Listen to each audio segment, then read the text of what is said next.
Ang Ayan, ganda ng kitang-kita. koon. Kitang-kita.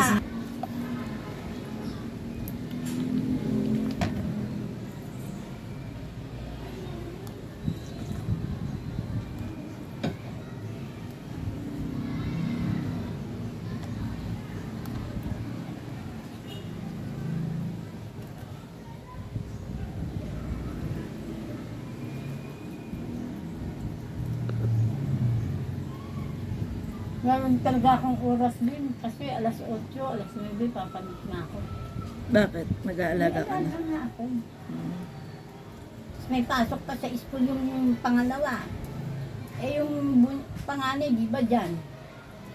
Pangalawa, doon kami sa may Santa Clara. Kasama ko din yung maliit, may 1 taon. O di ba? Kaya kailangan din. Pag-gising ko, magluluto na ako ng pagkain namin hanggang tanghalian, di ba? Papel ng lola. Lahat. Kailangan mo matapos na. Dede, kasi papasok pa kayo sa school. Diyos ko, din. Minsan yung bra ko niya. Nakalaylay na.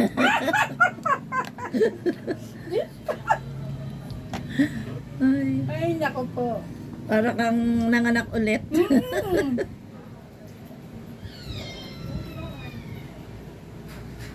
Ang tindangga. Yan talaga, papel ng lola ngayon yan. Kaya nga eh. Maraming lola ang nag-aalaga ng apo. Oo, kasi hindi mo alam ano ka ng yaya. Ako lang hindi mapag-alaga ng apo ng mga anak ko eh. Hinihingan ko kasi silang 500 isang araw. Mahaya ko mahal. Siyempre naman, di ba nagmamanicure ka? Ay, sabi ng panganay ko, Mama, huwag ka nang huwag ka nang mag-service. Alagaan mo na mga apo mo. Sabi ko, oh sige, wala mong problema eh. Bigyan mo ako 500 isang araw. Huwag na mama, sweldo ko na yun. Oo nga. Sabi niya, Eh, siyempre, magkano man ang kita mo, di ba? sweldo niya na daw yun. Ang laki lang Para kita mo, Lee. sa'yo rin lang napunta yung sweldo ko, sabi niya. Wag na daw. Kaya wag niyo akong pag-aalagain ng bata kasi bibigyan niyo ako 500 na lang nga isang araw eh. Sabi ko na. Sabi ko, 500 na lang. Sabi ko. Sweldo ko na yun, mama, wag na. Sabi nung anak kong panganay. Ay, wag na talaga.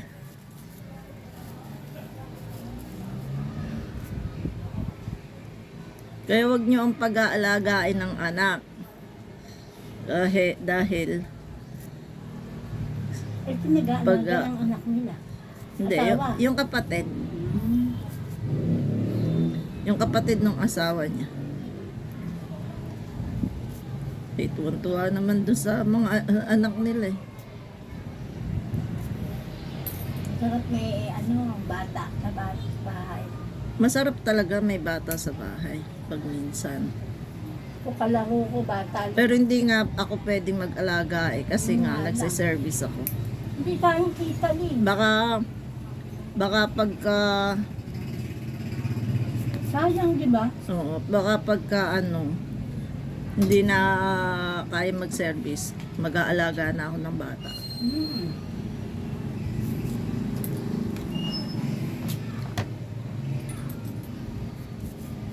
Pero ngayon kaya ko pa. Pauline, kayang-kaya mo pa, bata ka pa. Oo naman, Ilan taon ka na pala ngayon, Lee? 50. Oo nga pala, nag-birthday ka. Magpi-51 na. Matanda sa'yo si mister mo o pareho? Magsi-60 na yun eh. Ako magpi-51.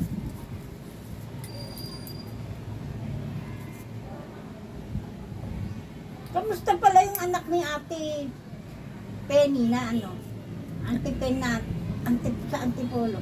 Okay naman. Maayos naman buhay nun. Ayaw, sipag di asawa nun eh, no? Mabait asawa nun. Ilan naging anak rin? Bali dalawa. Dalawa na ang anak nila.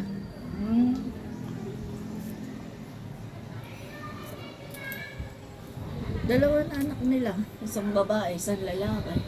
Banganin yung lalaki. Oo. Nung araw kasi, si Ate Ten, inuutangan kami, Lin. Mm-mm. Doon sa Antipolo. Oo, kasama ako dun. Hindi Ano ka ka namin ba? ka-member. Kasama ako dun. Kasama ka ba sa, Oo. ano, yung pinupunta na sa Antipolo? Oo. Di ba malapit sa bahay ng anak Oo, niya? kasama ako dun. Kaya ako napunta sa bahay ng anak niya. Kaya ako naalaman yun. Kasama ako dun.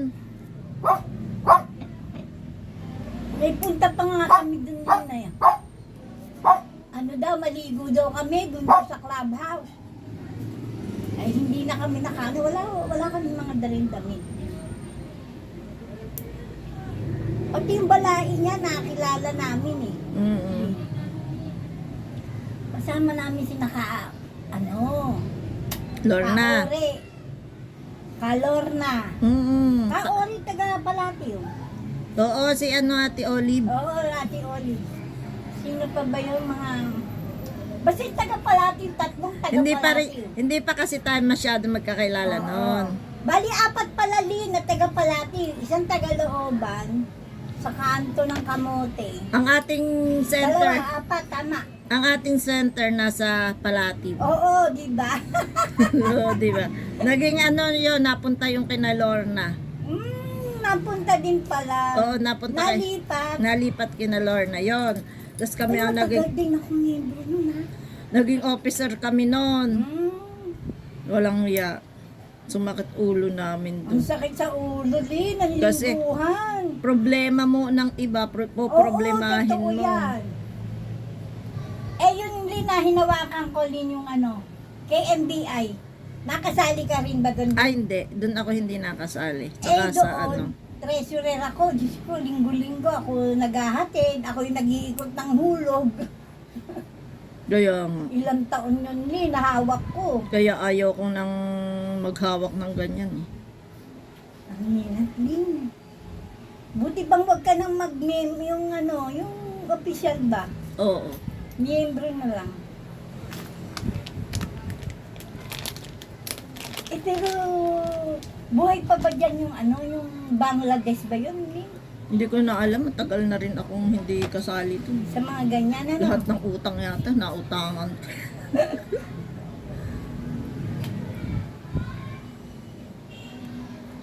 Wala naman taong walang utang. Ay, oo naman.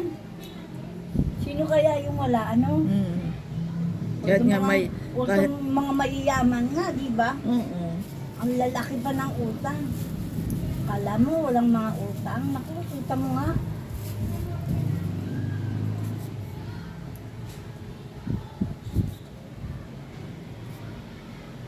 Nagchichismisan kami ng aking customer, guys.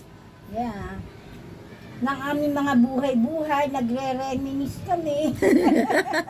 Yes.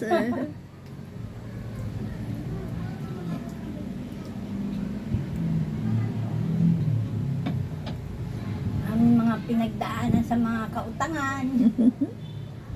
Correct.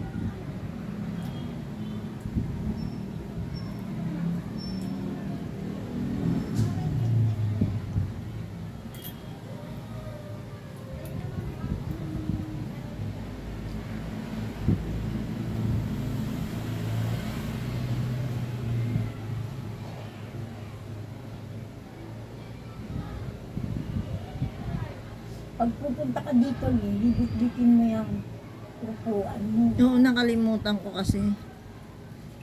Naisip ko na yun kanina. Alam mo na ang lola eh, makakalimutan. Ang mga bumabata. Yes.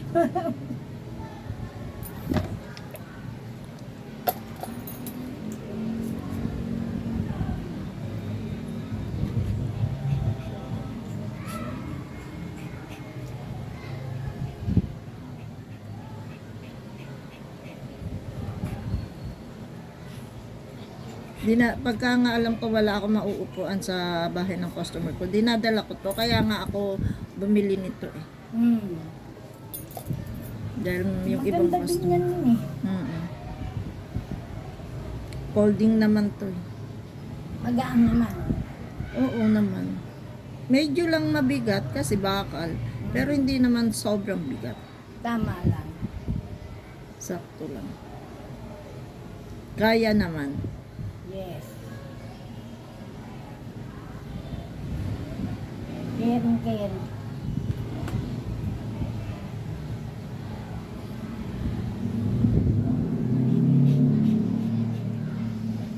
Yung anak ko nag-aaral ng nail tech.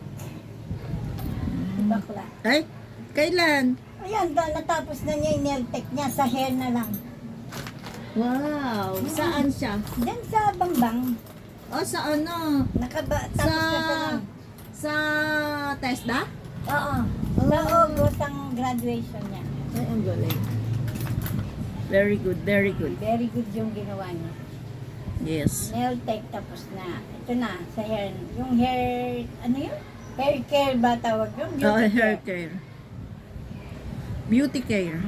Meron daw sila ngayon sa rainforest. Na? Hindi ko pa- Mag-aano sila? Hindi ko alam Parang eh. training nila Oo, yun eh, sa ibang tao. Dalawang araw daw yan eh. Oo. Hindi pa makalis, masakit ang tiyan eh. Ah, nag-aaral siya. Mm. Very good naman. Eh di ba, ilang ano tayo hindi nakapagkwentuhan. Mm. Eh, hindi ko nabanggit sa'yo.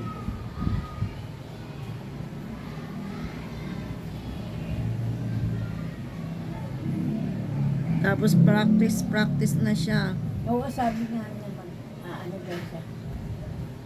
para maano niya yung ano. Daanan niya lang kamay niya. Mm. Yung kapatid, yung manugang ko, nagawaan na niya. Eh? Oo. Dalawa sila, dalawa naman sila. Practice na siya para ano, para Yung isang kasama niya din, ano na, may parlor na problema, wala kasi siyang certification. Kaya nag-aaral. kailangan niya kasi yung matapos. Oo, yun. Kaya nag-aaral siya uli para makakuha nga ng certification. Oo.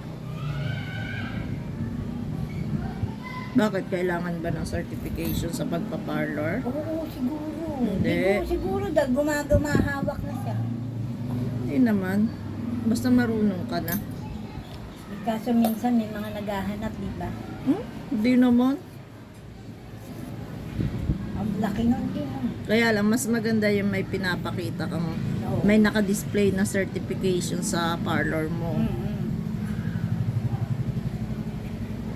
Sabi ko nga kay bakla, pagdating ng panahon na, ano ka niya, nakapag-practice ka, nag-practice, di maggawa ka ng parlor.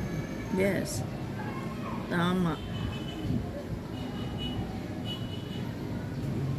Ito, gawin niya shop. O yun nga, sabi nga niya. Sabi ko, kuha ka na ng barangay permit eh. Pero parang paggaganto ng mga business, parang business permit ang kailangan. Hindi barangay permit. Eh, si Mamboy nga. Si Mamboy nakita ko eh, barangay permit lang hawak niya. Oh? Oo, barber shop. Nakita ko. DTI. May DTI siya naka-display, saka barangay permit. Mm-mm.